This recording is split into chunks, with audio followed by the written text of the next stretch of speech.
All right, let's dive in. Today we're tackling a topic that I think is on a lot of people's minds, Kubernetes costs. Yeah, it can be a bit of a bit of minefield, right? Exactly. I mean, we've got a whole stack of articles and reports here, and they all point to the same thing.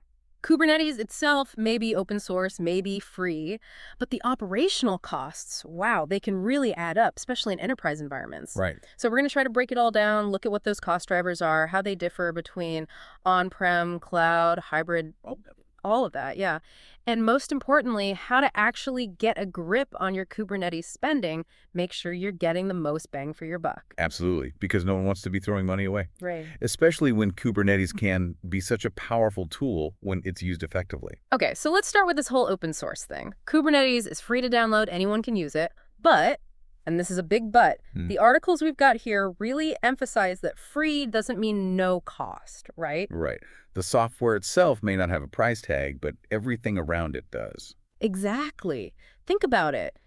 Compute resources, whether it's your own servers or VMs in the cloud, storage, networking bandwidth, it all adds up. And it's not just the initial setup cost. It's the ongoing operational expenses that can really make a difference. Absolutely. I mean, I like this analogy I saw in one of the articles. They compared it to getting a free race car. Okay, I'm intrigued. You might get the car for free, but you still have to pay for the fuel, the high-octane stuff, the specialized maintenance, the track fees. Right, because a race car is useless without all that supporting infrastructure. Exactly. And Kubernetes is kind of the same. You've got this amazing platform, but to really make it work, to power your applications at scale, you need that robust, well-maintained infrastructure, and that comes at a price. Good analogy. And speaking of infrastructure, the way we deploy these applications has changed so much, right? We've gone from primarily on-premises to, well, a more diverse landscape. Absolutely. We've got cloud, hybrid cloud, and they all have their own cost implications. They do.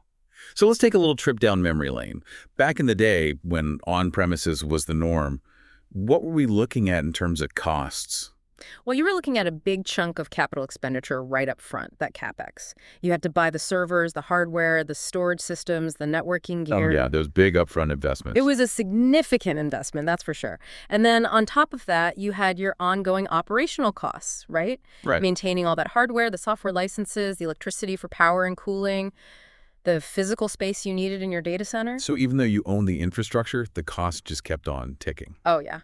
And then along came the cloud.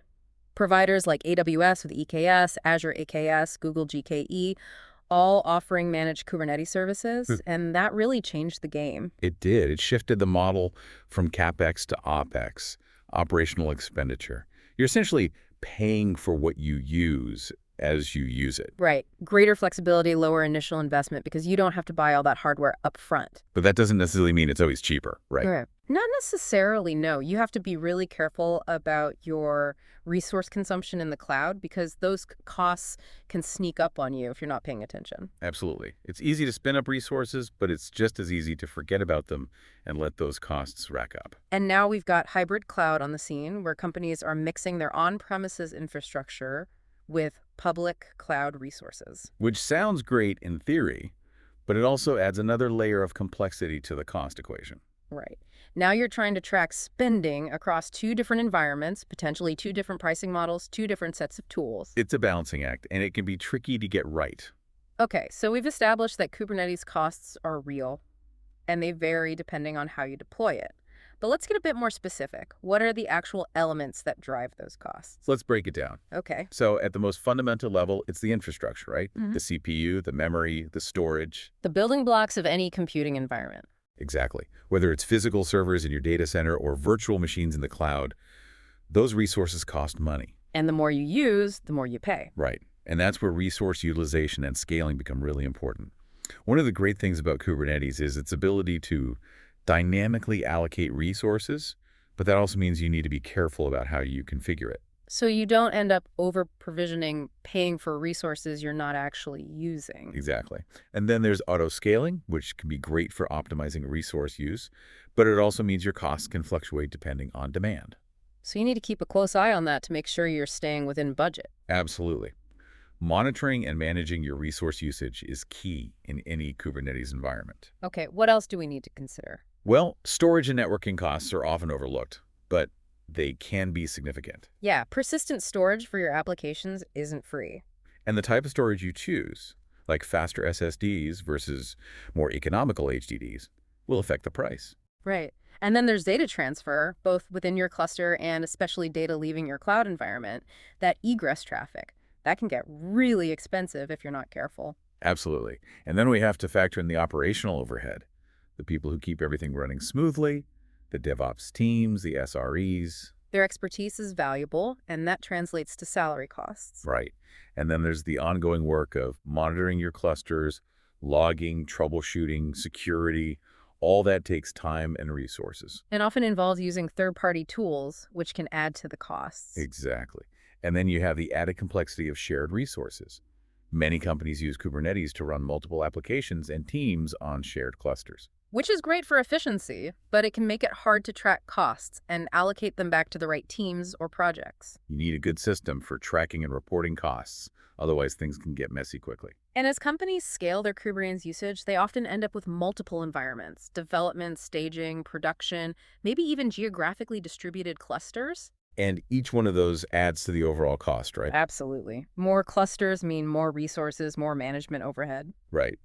And then, last but not least, you have the software licenses and managed service fees.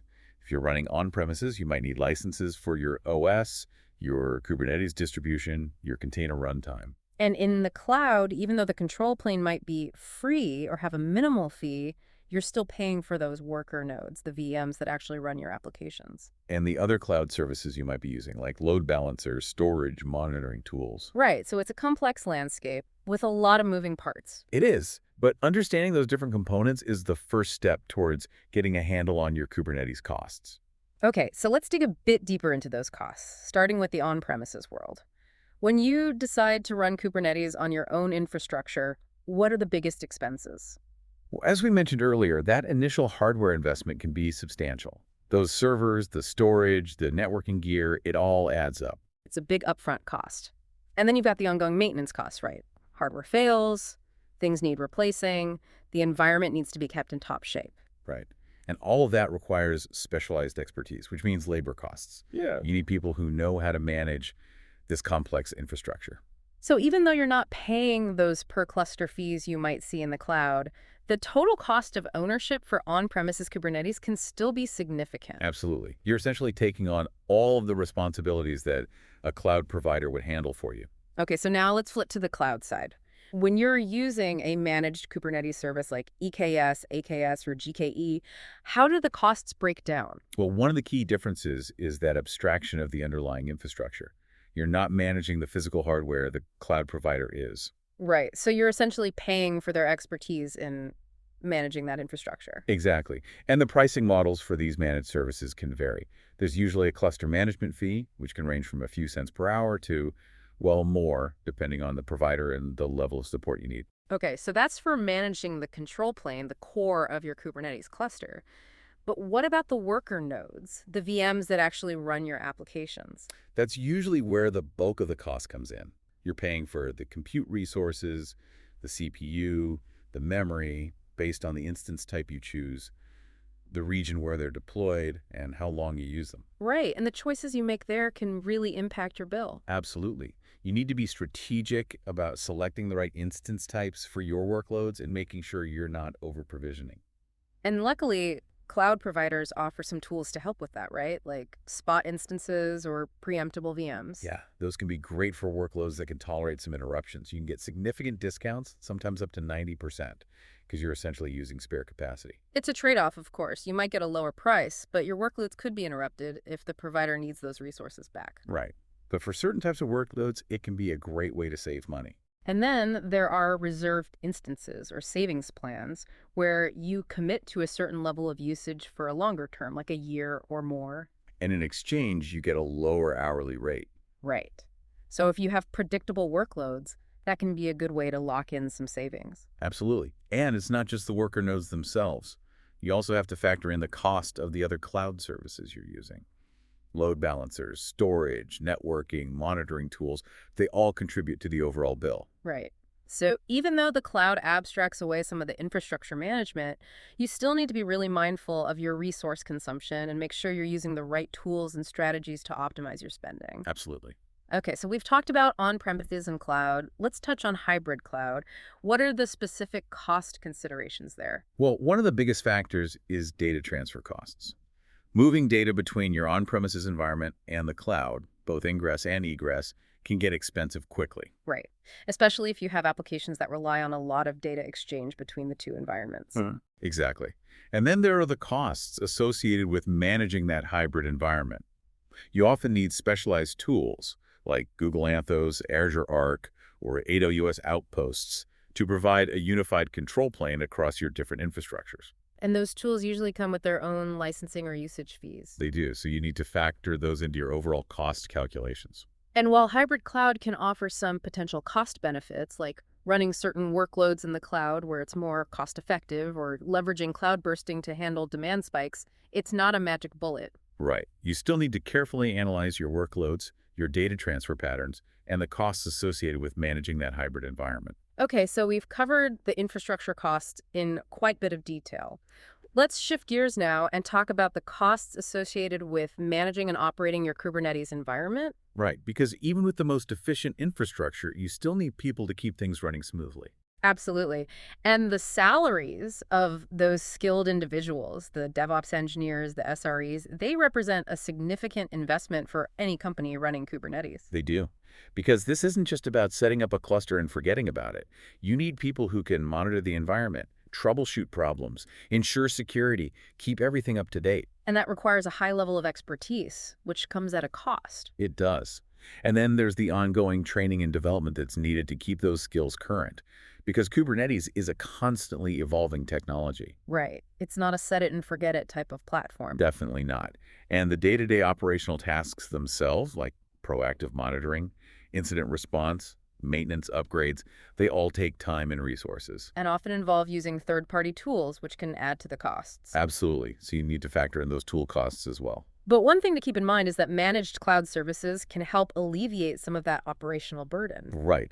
Because the cloud provider takes on some of the responsibilities like updates, security patching, basic monitoring. So you might not need as large of an in-house team dedicated solely to Kubernetes infrastructure management. Exactly.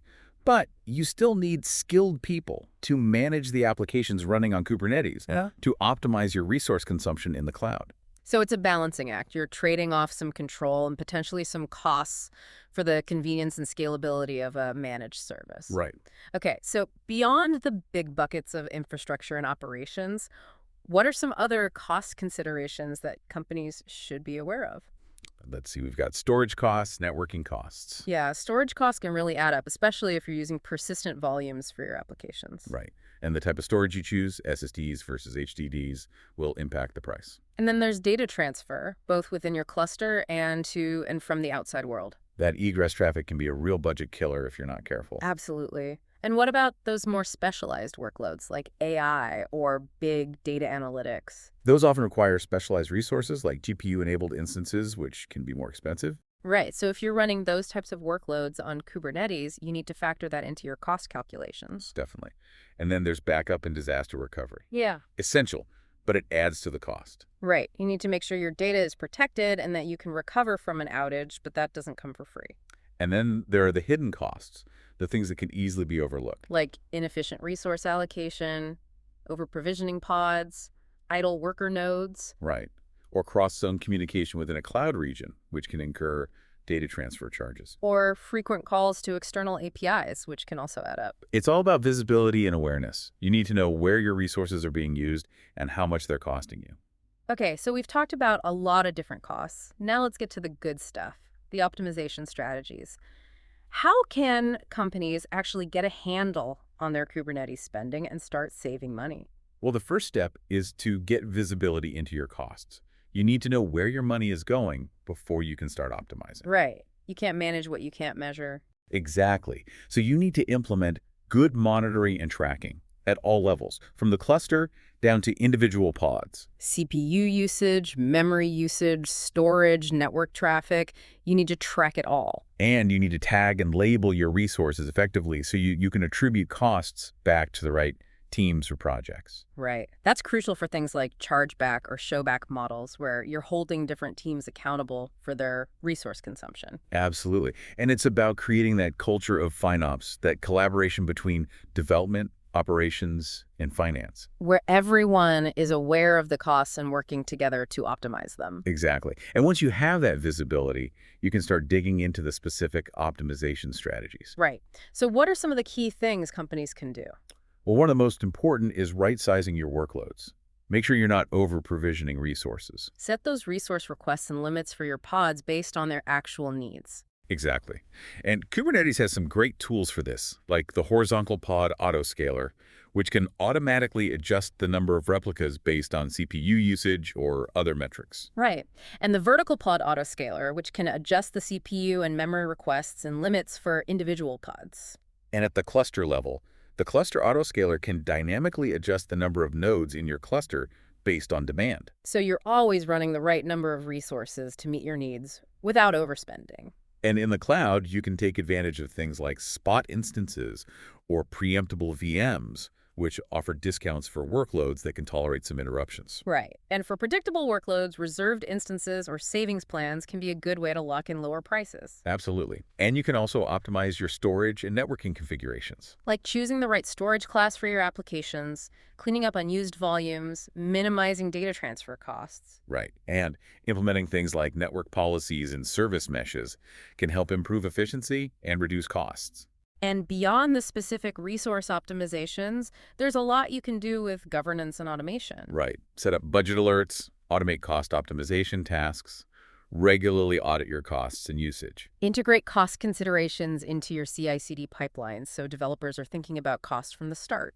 It's all about being proactive and data-driven in your approach to managing your Kubernetes environment. Okay, and there are some great tools out there to help with all of this, right? Absolutely. You've got the cloud provider's native cost management tools, which are a good starting point. But for more specialized Kubernetes cost management, there are some great third-party options like Kubecost, Finout, Kados TAI, Cloud Zero.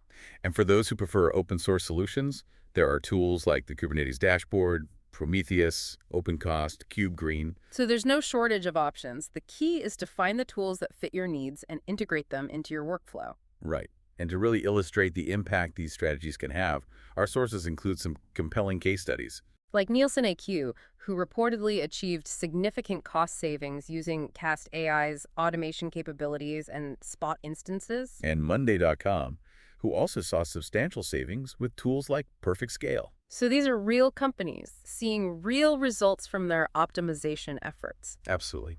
And finally, when you're making these investments in Kubernetes, it's important to think about the overall return on investment, the ROI. Right. It's not just about the direct cost savings. It's also about the other benefits that Kubernetes can bring. Like improved performance, faster deployments, increased developer productivity, enhanced scalability, and resilience. And to measure your ROI, you need to track key metrics, both on the cost side and the benefit side. Right. How much are you spending on infrastructure, on operations, and what are you getting in return? Are you deploying more frequently? Is your application uptime better? Are you using your resources more efficiently? And there are tools that can help you calculate your ROI to see if you're getting a positive return on your Kubernetes investment. So, to wrap things up, Kubernetes can be a powerful platform for enterprises, but managing the costs is essential. It's not just about using free software. It's about understanding the complexities of the ecosystem, the different cost drivers, the optimization strategies. Right. And it's an ongoing process. You need to stay informed, stay proactive, and keep adapting as the technology evolves. Absolutely. So as you go through those articles and reports we mentioned, think about how all of this applies to your own situation, your own organization. And think about how those strategies and tools might need to evolve in the future as Kubernetes continues to change and grow. Because the only constant in tech is change. It seems that way, yeah. So stay curious, stay engaged, and keep learning. Thanks for joining us. Thanks, everyone.